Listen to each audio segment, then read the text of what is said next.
고린도전서 4장 14절에서 16절 영적 아버지의 마음.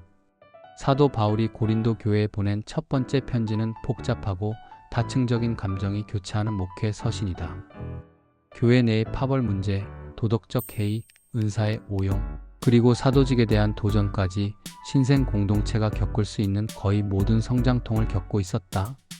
특히 고린도전서 1장부터 4장 전반에 걸쳐 바울은 고린도 교인들의 분열과 세상적 지혜를 자랑하는 교만을 날카롭게 지적하며 때로는 책망에 가까운 어조를 유지한다. 그러나 4장 14절에 이르러 그의 어조는 극적으로 전환된다. 날카로운 논증과 비판 뒤에 숨겨진 그의 본심, 즉 영적 자녀를 향한 아버지의 애끓는 마음이 드러나는 순간이다. 고린도전서 4장 14절에서 16절에 드러난 첫 번째 바울의 태도는 후지즘을 넘어선 사랑의 권면이다.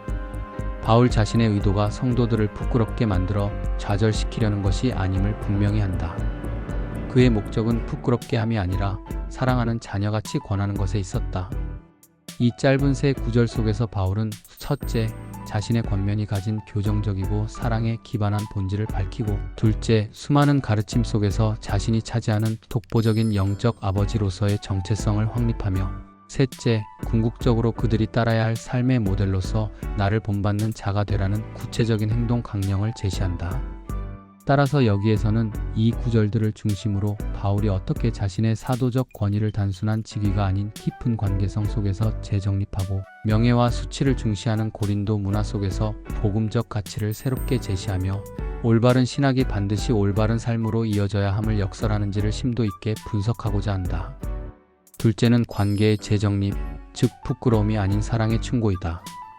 바울은 내가 너희를 부끄럽게 하려고 이것을 쓰는 것이 아니라는 말로 글을 시작한다. 여기서 사용된 부끄럽게 하다라는 표현은 단순한 수치심을 넘어 공개적인 망신을 주어 사회적 명예를 실추시키는 강한 의미를 담고 있다. 명예 수치 문화가 지배적이던 고대 지중해 사회에서 부끄럽게 하다는 평가는 개인의 정체성을 뒤흔드는 강력한 공격이 될 수 있었다. 고린도 교인들은 세상적인 지위와 명예를 얻기 위해 서로 경쟁하며 파벌을 만들고 있었다. 바울이 만약 그들의 잘못을 공개적으로 망신 주는 방식을 택했다면 이는 그들의 문화적 코드를 역이용하여 바울 자신의 권위를 세우는 행위로 비쳤을 것이다. 그러나 바울은 그 길을 택하지 않는다. 대신 그는 권하다라는 단어를 사용한다. 이 단어는 단순한 훈계를 넘어 교정을 목적으로 하는 충고라는 뉘앙스를 강하게 풍긴다. 이는 적대감이나 비난이 아닌 상대방의 회복과 성장을 목표로 하는 긍정적이고 관계 지향적인 행위이다. 바울은 자신의 책망이 그들의 영적 건강을 위한 진단과 처방임을 분명히 하고 있다. 그가 고린도 교인들에게 수치심을 느끼게 했다면 그것은 그들 스스로 자신의 모습을 객관적으로 돌아보고 변화의 필요성을 절감하게 하기 위함이었지, 그들을 공동체에서 낙오시키기 위함이 아니었다. 이러한 접근의 근저에는 내 사랑하는 자녀 가치라는 호칭이 있다.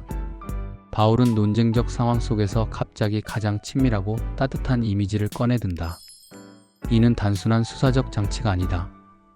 첫째, 이는 교회 설립자로서 그들과 맺은 특별하고도 권위 있는 관계를 상기시킨다. 그는 잠시 머물다 떠난 순회 교사나 철학자가 아니라 복음으로 그들의 영적 생명을 낳은 아버지였다. 둘째, 이 이미지는 이어질 나를 본받으라는 요구의 정서적, 관계적 기반을 마련한다. 아버지의 충고는 자녀의 유익을 위한 것이며, 자녀가 아버지를 본받는 것은 자연스러운 도리라는 공감대를 형성하는 것이다. 유대 사회에서 랍비와 제자의 관계를 아버지와 아들로 묘사했던 전통처럼 바울은 이 친밀한 이미지를 통해 차갑게 느껴질 수 있는 사도적 권위를 사랑이라는 따뜻한 외투로 감싸고 있다. 셋째는 유일한 관계, 즉 일만 스승과 한 명의 아버지이다. 바울은 15절에서 이 아버지의 이미지를 더욱 선명하게 부각시키기 위해 극적인 대조를 사용한다. 그리스도 안에서 일만 스승이 있으되 아버지는 많지 아니하니 그리스도 예수 안에서 내가 복음으로써 너희를 낳았음이라. 이 구절은 바울의 독보적인 위치와 그의 사역의 본질을 압축적으로 보여준다. 먼저 일만 스승이라는 표현을 살펴보아야 한다. 일만은 문자 그대로의 숫자가 아니라 셀 수 없이 많은을 의미하는 관용적 표현이다. 여기서 스승으로 번역된 파이다고고스는 현대적 의미의 존경받는 스승과는 거리가 멀다. 파이다고고스는 고대 그리스 로마 사회에서 주인의 자녀를 학교나 체육관에 데려다주고 감독하며 기본적인 예의범절을 가르치는 노예 후견인을 지칭했다. 그들은 아이를 가르치고 보호했지만 그 동기는 아이에 대한 사랑이 아니라 주인에 대한 의무감과 책임감에서 비롯되었다. 그들의 역할은 중요했지만 아버지의 사랑과 권위를 대체할 수는 없었다. 바울은 자신을 고린도 교회에 가르침을 주었던 다른 지도자들과 비교하며 이 이미지를 사용한다. 아볼로를 비롯한 여러 유능한 교사들이 고린도 교회를 거쳐 갔을 것이다. 그들은 훌륭한 지식과 웅변술로 교인들을 가르쳤을지 모른다. 그러나 바울은 그들을 파이다고고스에 비유하며 자신과의 근본적인 차이점을 드러낸다. 그들은 고용된 후견인처럼 지식을 전달하고 행동을 감독했을지 모르지만 오직 바울만이 복음으로써 너희를 낳은 영적 아버지라는 것이다. 낳았다는 표현은 생명의 근원임을 의미한다. 다른 교사들이 이미 존재하는 생명을 양육하고 훈육했다면 바울은 복음을 통해 그들에게 영원한 생명 자체를 부여한 장본인이었다. 이 관계는 대체 불가능하며 그의 권위는 바로 이 생명을 탄생시킨 사랑과 희생의 뿌리를 두고 있다. 이 대조를 통해 바울은 고린도 교인들의 파벌 싸움이 얼마나 무의미한지를 역설적으로 보여준다. 수많은 후견인들 사이에서 누구를 따를지 경쟁하는 것은 어리석은 일이며 그들은 자신들의 영적 근원인 아버지에게로 돌아와야 한다는 것이다. 넷째는 삶으로의 초대, 즉 나를 본받는 자가 되라이다. 아버지로서의 정체성을 확립한 바울은 이제 그의 권면의 정점, 즉 가장 구체적이고 도전적인 요구에 도달한다. 그러므로 내가 너희에게 권하노니 너희는 나를 본받는 자가 되라. 본받는 자라는 단어는 단순한 모방을 넘어 한 사람의 삶의 방식과 가치관 전체를 따르는 인격적인 추종을 의미한다. 바울이 여기서 제시하는 것은 추상적인 교리나 윤리 강령이 아니라 바로 자기 자신의 삶 그 자체이다. 이 요구는 자칫하면 극도의 교만으로 비칠 수 있다. 그러나 앞선 문맥 속에서 이 명령은 전혀 다른 의미를 지닌다. 첫째, 이것은 영적 자녀에게 아버지가 하는 자연스러운 요구이다. 자녀가 부모를 닮고 그 삶을 배우는 것처럼 영적 자녀들 역시 영적 아버지를 본받음으로써 자신들의 영적 정체성을 입증해야 한다는 것이다. 주에서 지적한 대로 이는 여러분의 행동으로 여러분의 출신과 성분을 입증하시오라는 강력한 요청이다. 둘째, 바울이 본받으라고 제시하는 자신의 삶은 세상적인 성공이나 명예와는 거리가 멀었다. 바로 앞선 9절인 4장 9절에서 13절까지에서 그는 자신의 삶을 만물의 찌꺼기 같이 굶주리고 헐벗고 매맞고 정처 없이 떠도는 고난의 연속으로 묘사했다. 그가 본받으라고 하는 것은 바로 이 십자가의 길이다.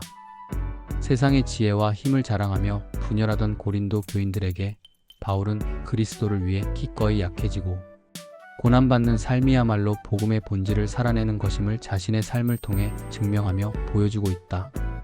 그는 세상의 명예를 버리고 오직 십자가만을 자랑하는 삶의 모델을 제시하고 있는 것이다.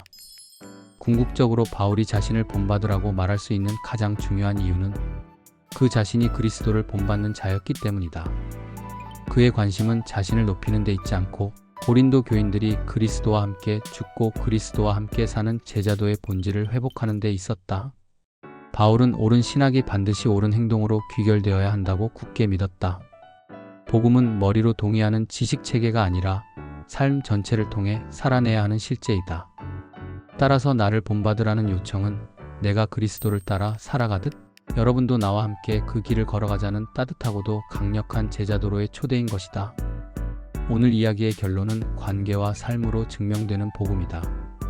고린도전서 4장 14절에서 16절까지는 사도 바울의 목회적 지혜와 신학적 깊이가 응축된 보석 같은 구절이다. 그는 사도로서의 권위가 흔들리는 위기 속에서 권위주의적인 명령이나 차가운 논리로 대응하지 않았다. 대신 그는 영적 아버지라는 가장 근원적이고 친밀한 관계의 언어를 사용하여 고린도 교인들의 마음을 두드렸다. 바울은 부끄러움을 주는 방식이 아닌 사랑으로 교정하는 충고를 통해 그들을 회복시키려 했다.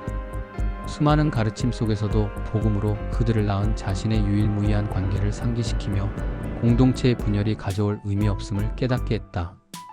그리고 최종적으로 그는 추상적인 가르침이 아닌 자신의 십자가를 지는 삶을 모델로 제시하며 나를 본받으라고 초대했다. 이는 신앙이 단순한 지적 동의를 넘어 구체적인 삶의 방식으로 구현되어야 함을 강력하게 보여준다. 바울에게 복음은 그의 삶이었고 그의 삶은 복음의 증거였다. 이 짧은 권면은 오늘날 신앙의 본질이 무엇인지 고민하는 우리에게도 깊은 울림을 준다. 진정한 영적 권위는 직위가 아닌 사랑의 관계에서 나오며 참된 신앙은 앓을 넘어 삶으로 증명되어야 한다는 사실을 말한다.